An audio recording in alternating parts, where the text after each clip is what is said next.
Hello, Hey, hello. How are you? doing well. How about you? Everything is good. Awesome. Just waiting for Patrick to come on, and then hopefully we'll see him in a sec. Very good. How is the Bay Area? It's lovely up here. Where are you calling from? I'm from Portugal. Portugal. Oh, Yeah, awesome. Very cool. yeah. Thank you for the touch. I'm just loving the record, so I needed to talk with you guys. So, Oh, thank you so much. I mean, we can start talking before when Patrick arrives. He arrives. We let him in anyway. So, when did you guys start working on the songs for the Serpent album, Cult of the Serpent? Yeah, so for Cult of the Serpent Sun, we really started working on the songs like gosh, the summer of 2022. Like, not super long after Voices of the Cronian Moon came out. And some of the riffs and the song structures were even there, like dating back to like some of the demos from the first record too. So at least tonight, whenever we come out with a new album, or even when we finish a new album, we get to work on it like right away, like immediately. Yeah. And so, yeah, we got to work on it. Summer 2022, I think, is when we had the last blade, like its earliest version of that. And after that, it just kind of kept flowing from there. Does it take time to finish the songs for you guys? You guys like to take the time, to be totally satisfied with them? The songs themselves, like what often happens is Van Labrakis, our lead guitar player and our vocalist, he'll come up with demos of the songs that are like pretty far along. So the songs themselves, I don't think they take that long to come up with, but what we do as a band spend a lot of time on is producing them. Yeah. So we'll dial in the tempos so tight. We'll make sure that like say the bass lines and the drum parts that me and Patrick are super confident in what we're doing and that we are feeling great about what we're playing and that we're playing with intention. And that part takes a lot of time. And even it gets down to every note of the guitar solos, all the lyrics, even the enunciations of the words. That's probably what takes the most amount of time. So getting the songs there, that's fairly quick, but getting them to a place where we're feeling so happy about putting them on the record and that as they're recorded, they're the best they can be. That's what kind of takes the most amount of time. So you guys are perfectionists. To a certain extent, I mean, we do know that there's a point when you have to let go. Every band, I think, hits that point where it's like you take the songs as far as you can get, and it's like, this is the best we are at this particular stage of our career, at this particular stage of our musicianship, of our lives. So, we try to make it as best we can, but we know it's like, we're going to make a better record in 2 years. We're going to become better musicians in 2 years. We're going to become a better version of NITE. Hey, there he is. Sorry, I was not finding the link. Very good. I Yeah. found the link eventually. Yeah, it was in the email. So figured it out. Very good. No, we were just talking about, normally the about the songwriting process with NITE, and you was just saying that there's a time where you have to let go. Is it easy for you guys to let go? We are happy enough now. Is it easy? I don't think it's ever easy, but I think that it's having, I think, a larger perspective of like what's good for the song, what's good for the album, what's good for presenting that song live, what's good for the band. It's like at a certain point you have to remove yourself from the equation, and it's no longer about you and what you like. It's about this thing has to be this thing has to be bigger than you. And it's something we've talked about, I think, a lot because there's certain songs that work live, for a show. There's certain songs that work really well on a recording, and there's certain songs you fall in love with because you think they're great, but they may not be what the band wants or what the song wants or what's required for that moment. So yeah, I think it's challenging, but yeah, thinking outside of yourself and outside of your own personal bias and preferences. Yeah. Is it, so you have to put yourselves in the place of a listener more than a creator. you have to put yourself in a position of a listener to see is like, would I like the song the way it is? Totally. I'm never happy with everything that I do. And Yeah. I'll say this, we're never satisfied, right? We're always trying to do better. We're always trying to make it better. So yeah, it's we have to let go. We have Yeah. to put pencils down, so to speak, but we know we're going to do better and we always try to do better. Yeah. I was listening to the record and then I listened to it a couple times. And the more I listen, the last songs on the album are the ones that are sounding the best for me. I don't know why, but uh, uh, like Carry On, the solos and the melodies are fucking amazing on it. All of a sudden I was listening to the record from start to finish, and on the second time, I started hearing this melody in the guitar solos, and I was like, I stopped doing what I was doing, and I was just like, what is this song? And it was, it's one of those songs that is really spot on. And when you guys record, after you guys done recording, do you guys have any idea which songs are the ones that are going to work best live? Are you guys able to have that idea? Yeah, well, to a certain extent, like we have a best guess.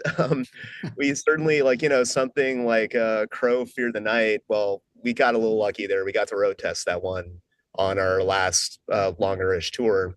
But there's some songs where it's like, okay, we think the crowd will bounce along to this one. This will be a good chant. This will be a good anthem. But sometimes we just also, even our best guesses, we're too far deep inside the music to actually get it. I think an example is the Trident, where from the last record, Voices of the Cronian Moon, where we thought like, okay, this is cool, it's got a cool groove, and then within an instant, the crowds in responded to it, and they were chanting the Trident, and it was just like, oh snap, okay, we can't not play this one live. And so, jury's out on Cult of the Serpent Sun. We certainly think that the songs that we put in the set so far, we think they're going to go off well. We hope they're going to go off well. We might be surprised. And we're just going to have to keep playing as many of the songs and as many shows as we can to find out. But I think that's where you need to listen to the audience and listen to the feedback you're getting. And I don't mean when you're on stage. I mean, like we get a lot of feedback from, people at shows that come up and talk to us, the internet, obviously, comments. But like, I think it's kind of to refer back to what I was just talking about with being able to let go of things and not have yourself too much invested in a very specific thing, because I think that's what really hurts musicians and hurts artists. And I say this because I'm guilty of this all the time. I always think whatever I'm working on at the time is the best thing I've ever done, and then you show it to someone and they kind of poke a lot of holes in it, and you're like, fuck, like, I gotta start over. I gotta reconsider things. So like it's humbling and it's hard, and I don't think it ever gets easier. But I think the more you're able to listen to people and say, I thought I was right about this, but I didn't have the same perspective. And all you're getting from somebody else seeing your work from the outside in is just a different perspective and a different take. And so like when people started telling us that Trident was their favorite song, Yeah. and we had to listen, we were personally, I was ready to take it out of the set. I was ready to move on, but we've had so many people say it's their favorite song and they want us to play it. That's where we need to say it's not about us. It's about our audience. The song is not for us. Like Yeah. at a certain point as an artist, you have to realize you're not making art for yourself. If you are, then you're going to be a pretty limited audience there. So like you have to make art for other people. And when the people tell you that's what they like or they respond to or they want more of, Yeah. you have to give it to them if you want to have a career. So that's it's a hard lesson to learn, and it's one we're continually learning on and always working on and striving to do better at. So yeah, When people come to you guys and there's a song like the Trident where you guys were ready to move on and they say that's my favorite, that means a lot to me, does that surprise you? Like, I mean, all your songs obviously are your creations, they're your babies, you're attached to them, in the different way. But when someone comes to you when you don't feel so good about a song, and all of a sudden someone gives their side, why the song means to them, does that kind of change the perspective of you that you have of some of the songs? Yeah. Do you have more to say about that, Avi? I could talk about that all day, but like, Yeah, here, I'll give you a quick one. I know yeah, Pat feels this one deep in his heart for sure. Sure. I mean, that's the thing. It's like what Pat was just saying. When we make these songs, when they're on the record, all of a sudden they don't really belong to us anymore. They belong to everyone who listens to them. Everyone and they all will interpret differently. It'll all make them feel their own special way. And we're just four perspectives out of thousands and thousands and thousands of folks that listen to these things, and it affects their lives in their own way too.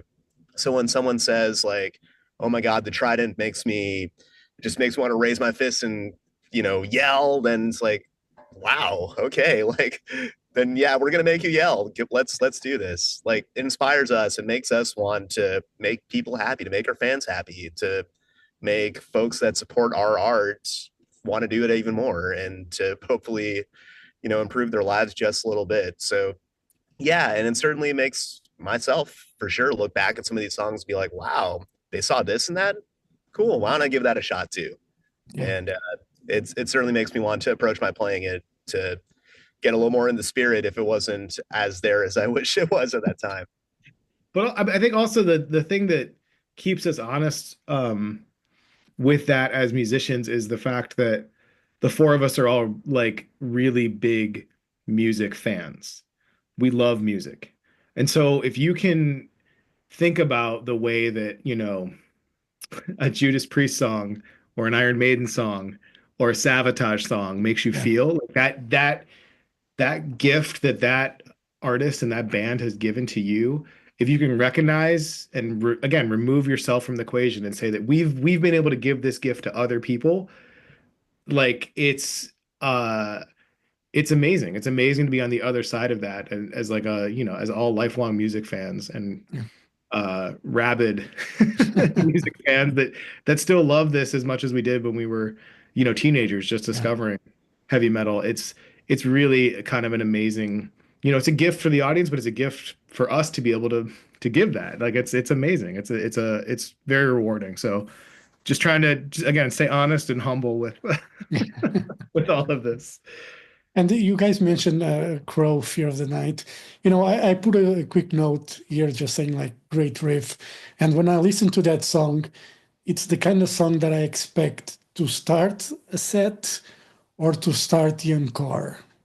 How do you guys feel about a song like that to be placed in a set list? Because you have to play it because it's a great song. But how do you Yeah. see it being placed on the set list? In my opinion, I gave it. I think would be a great starter or Like a an great opener, start. like a song. Yeah, an Yeah. opener or a great start for the encore. I will say that there was a reason why we chose that song as the first single. No, we wanted, I mean, it was also, I think, additionally because of the video, and we were really excited about premiering the video along with the song. But that was the song we wanted people to hear first from the record. And as Avi, I think, mentioned previously, we were able to actually play that song live on tour before the record or the single was even out. Yeah. So we'd already seen, I think, the crowd response and the enthusiasm for that song. As far as where we place it in the set, uh I agree with you, but let's just say I might be in the minority in my band. But yes, I like it as an opener.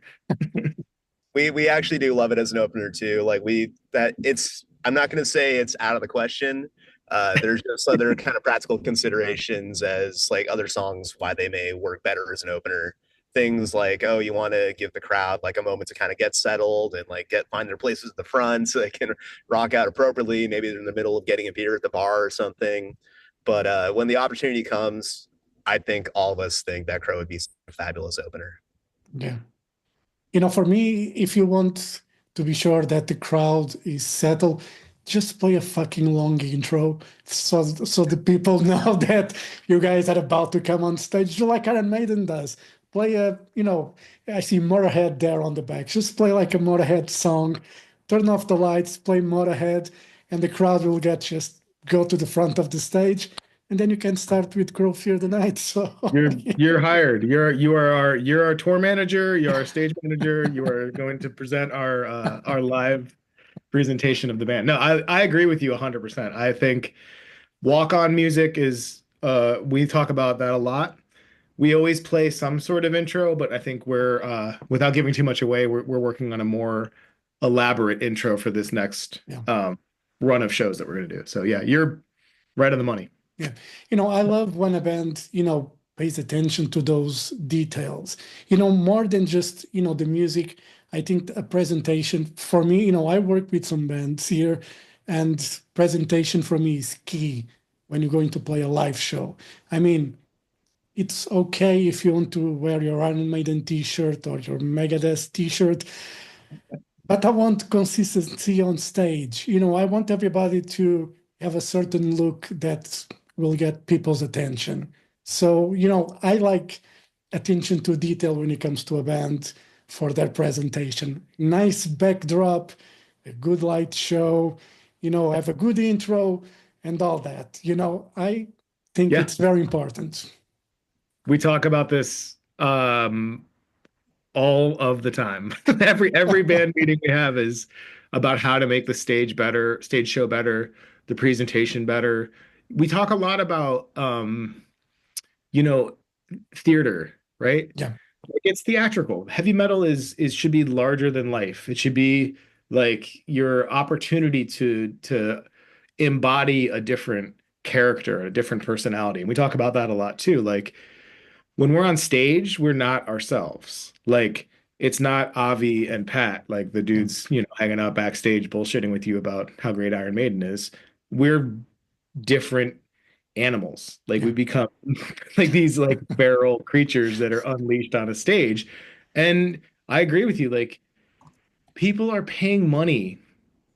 They give their Yeah. hard-earned money to see your fucking goofy ass up there on stage. Give them a show. It should be Yeah. like it should be this like thing that you can't just recreate by having like four dudes in like Yeah. t-shirts and jeans playing in a basement. Yeah. It's different. It's a show. So I 100% agree with you. Again, you're hired. Yeah. We'll talk about some terms after this call. Yeah, I mean, the way I see it, it's like you always say, "Oh, I saw this show, I saw this band." Yeah. Like, how often do you say, "I heard that show"? Yeah. Not very often, right? There is a visual aspect to it, and as Pat's saying, it's a whole performance. It's not just play the songs; it's everything about it. Like you said, it's the backdrop, it's the lights, it's the outfits, it's everything. And so, all of our favorite bands, like Pat brought up Savatage earlier. Yeah. Savatage is a perfect example of that. Maiden, all their big tours, Priest as well. Like all these bands that are core to like what we want NITE to be modeled after and what we want NITE to convey to people. They all had amazing stage shows, and so we're always trying to get closer and closer to that. We have the email threads to prove it. We got talked endlessly about slideshows, even PowerPoint presentations. It's an ongoing discussion and ongoing evolution for this band for sure. So yeah, we're always trying to up the stage show Yeah. every single tour pretty much. When I was younger, I used to, draw on paper like a stage and lights and, backdrops. I just always love that aspect of a band presentation because, as we were saying, I think playing live is more than just guys on stage playing their instruments. There needs to be more that you have to give, to the crowd. But again, some people want to put the effort and the money, others don't. So, it Yeah, is what the largest thing holding us back obviously is budget. yeah, We're not a big band. yeah, We are growing each each album cycle and each tour we get a little more money, a little more stage, a little more presentation. But yeah, there's always the we're not Ghost. We yeah. don't have we don't have that kind of budget. It's like that's what's a fun challenge is how do you give people something that is as impactful as you can be on on a small stage with a small budget. So that's Yeah. it's a fun challenge. I actually, yeah, I enjoy it. Yeah. And sometimes you don't really need like a big budget to present yourselves in a professional manner on stage, something that's different from, what other bands are doing. You just need a bit more, you know, put your thoughts into it Yeah, totally. and convince everyone as well to go for it.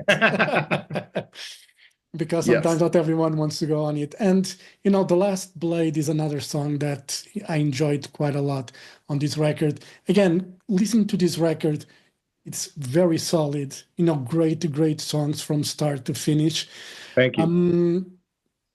For me, it's one of those records that you could play from start to finish, and on the encore you could play, Trident and whatever else people want to listen to. Uh, when you guys listen to now to this record, you feel strongly about it. It's the kind of record that you would feel confidence that you could pull off from start to finish, and people would be happy about it. Mm.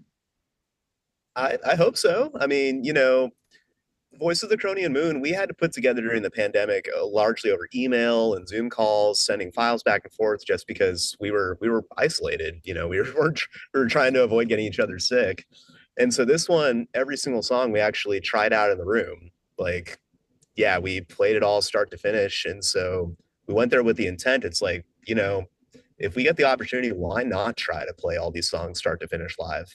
And so, yeah, to answer your question, yes. Like, we have all the confidence in the world and all the hope and desire in the world that we would get to play every single one of these songs live for a crowd, and hopefully they dig it. That's the And idea and also, the hope. Yeah, I think the timing too, like the intention of having an album that's 8 songs under 40 minutes. Yeah. It fits on a vinyl record perfectly. It is a good length of a set where you can have that be the core of your set as you're suggesting, and then potential for, an encore or something after. Um, with the next touring cycle, we're gonna have to sort of maybe adjust depending on how long of our set length is gonna be. And we do want to play a few Yeah. older songs that the crowd really enjoys. So yeah, but I think that's a great goal. And I think for us, Avi and I talk about this all the time with the rest of the band, like the sequencing of the record, the pacing of the record, the song order, like making sure that everything's in the right place and it feels like it's occupying, its own spot that like really features how great the song is as an individual song, but also allows you to have a larger journey of the album. So I think, yeah, this is a record in particular I think would work great live, in the order it is on the record for sure. Yeah. As I was saying, I think the album grows, throughout those songs. As I was saying, I was listening and I felt like in the middle part, it start to, get better and better. I mean, I think it's an album that really, I'm not saying that the first song is bad. I'm just saying that it seems to be on a climbing journey, the records, and we finish there on top. And I think it's kudos to you guys for placing the songs in their order because it works perfectly. Really, Thank, it thank does. you. Yeah. And it's funny. It's funny you mentioned the end of the album being strong because we've in this interview cycle that we're doing for the record, a lot of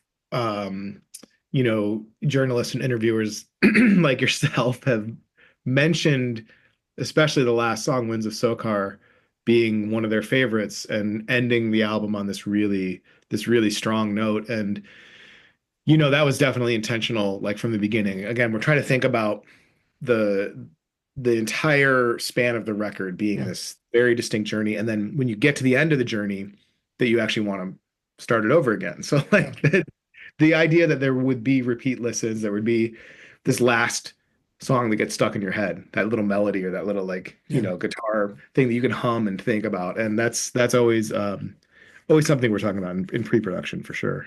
yeah. And did you guys, when it comes to obviously metal fans are a bit different from pop fans because pop fans they stream, even though they are buying stuff nowadays as well. But metal fans, they are more dedicated to the physical aspect. For you guys, how do you guys see, these streaming services? It's a good platform to showcase the band to unknown people, or you guys are just like old school physical stuff like I have behind me. All four of us in the band love physical media. We're all big vinyl nerds. A bunch of us even have CD collections too, some cassettes. We love our physical products. I mean, not just for, that it's something we can hold, but like the artwork's bigger. We get to see all the liner notes, the thank yous even. Like we all grew up on like finding out like our new favorite bands from our favorite band's favorite band, seeing them who they thanked in the record, Yeah, seeing that Metallica thanked Exodus, et cetera, et cetera. And so we do that same thing too, where we give our shout outs to like our peers, our friends and family, et cetera. And seeing that on a big, vinyl gatefold is unmatched. It's so perfect. But with the streaming stuff, it's, we want to make our stuff accessible. We want anyone who maybe can't afford a vinyl record to be able to stream it on YouTube or Spotify. We don't want to gate access to our music for anybody. So yeah, it's part of the ecosystem these days. But as long as people are able to get to the music and enjoy it, and as long as they can impact them, then I'm personally happy. Yeah, you gotta have it all. And luckily with our label Season to Miss, they do a great job with distribution, with physical yeah, product, with being a label that is based their headquarters in Europe. It's great for us to have that exposure in Europe, which we really need and want to grow the band. So it's yeah, you gotta spread it as wide as you can to yeah, try to reach the biggest audience as possible. But yeah, I agree. My favorite part is when I can go to a show, see the band in person, buy the merch in person from the band yeah, directly. It's there's something really special about that, and we want to again give that gift to people too. yeah. And you guys being from the Bay Area, how's the scene now? I mean, obviously, Metallica, Testament, Death Angel, Exodus, known for coming from the area. What is the scene nowadays? Is there still much of one, or you know, it's kind of Well, dying? I mean, Like, it's obviously much different. That's you're talking like 40, some years ago at this yeah, point with the origins of the, Bay Area thrash scene. I think the thing that you know, I love about this area, and I've lived here for over 20 years now in San Francisco. I'm not from here originally, but it's it is a space and a geography and a and a community that really supports innovation and creativity. And I think in just the 20-year plus span that I've been here, I've seen the scene kind of grow and shrink as far as like how big the underground heavy metal underground music community is. What is amazing is how supportive and what an amazing community really exists here at all times, no matter how big or yeah, small the scene is. But yeah, it's definitely different. There's always a core group of musicians here in San Francisco and in Oakland, and the Bay Area is still a very strong music scene. I think it's very different than yeah. than it was in the early mid '80s for sure. But you still have Yeah, like you still have clubs where younger bands go to play and stuff like that. For sure. yeah, yeah. I mean, what's cool is that like a lot of those folks from the old Bay Area thrash scene are actually still in some smaller bands around here, or even True. there's even some bands that are still totally around. Like Forbidden's a great example where we become, pals with those guys with Craig and Chris. Yep. And so they're out doing stuff. Obviously, Exodus plays a show every now and again. Yeah. And Gary's been to some stuff we've done, Gary Holt, and then Will from Death Angel, the current drummer. He's DJ'd a few shows that we've played, and like it's a small scene, and small in that once you know a few Yeah, people, you kind of you know yeah, everyone. and like what Pat was saying earlier, where it's like expanded and contracted. There's been years when like black metal was a huge, huge thing in Oakland, and like every other band was a black metal band, and that was always selling out at the local club there. Some years it's been kind of traditional metal. You'd have like Slough and Hammers of Misfortune, and they'd be doing all sorts of stuff too. And a few years ago it was death metal. We got Necrot, and Vastum, and all sorts of other bands. The Bay Area is always evolving as a creative scene, and that's what's so cool about it. On any given night, you could see all sorts of different heavy rockin' bands, metal bands, and you don't quite know what the flavor is going to be. Sometimes it'll be mixed, and sometimes it'll be kind of homogenous, but it's always evolving and it's always changing, and it still feels like a really welcome place for a band like NITE, where it's like, black and heavy metal vocals, but heavy metal song structures. Yeah. Like, we feel at home here for sure. Yeah. And to wrap it up, with the album coming out soon, next week, touring plans, especially in Europe. Is there anything planned for you guys? Anything that you can say? What's the plan? So we're announcing, so we have an album release show locally in the Bay Area that we're announcing today. We have some US touring that we're announcing very shortly in the next week or so, which should be out in the open by the time the album is released. And we have definite plans to come and play Europe. We need to get over there because I think, as Avi was saying, like, we do well in the Bay Area. People understand it here, but I feel like Europe would really get what we're doing. I feel like they would really understand, kind of like the language we're speaking. Yeah. And Van, our lead vocalist, lead guitarist, main songwriter, is from Greece originally and lived in Berlin in Germany for 10 years. And so, like, for him, it sort of would be like a homecoming to kind of like come and tour Europe and be welcome back. So yeah, I think we need to get over there as soon as we can. We can't announce anything quite yet, but we have a European booking agency that we work with, and they're working hard to get us some dates secured over there. So soon. Cool. Very good. We love good heavy metal anyway, so just feel free. Or I think Europe is a great place for metal bands. Sure. I think now it's getting, ever since the pandemic, I feel that people are willing to go to shows more than they used to, and Great. because we don't know when another fucking pandemic might screw us over. So better take advantage of, just enjoy it while we can, It's all you can do, man. Yeah. Just appreciate what you have. Really.